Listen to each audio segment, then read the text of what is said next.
So, good morning po sir. So, dito po yung Cisco.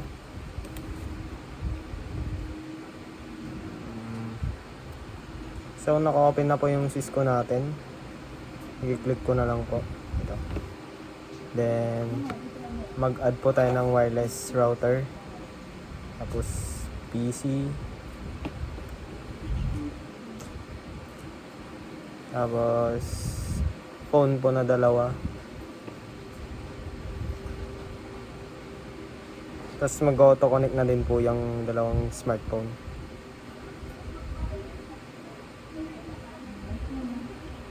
Tapos, click po natin laptop. Then, off muna. Tapos, tanggalin po itong Then, maglagay po tayo ng bagong saksakan. Tapos, on. Then, X. So, connected na po yan. So, papalitan po natin ng appearance. Browse, then downloads. Ito po yung Asus ROG. Yan po, napalitan na po yung laptop. Then sunod po natin tong dalawang smartphone.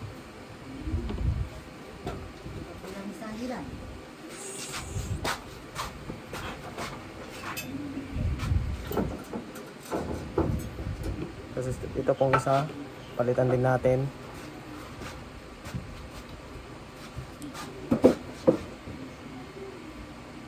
Tapos ito pong router, palitan din natin.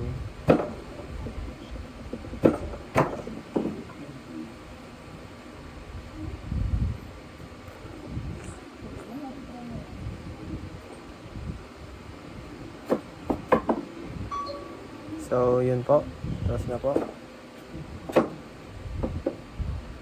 That's all, sir. Thank you po.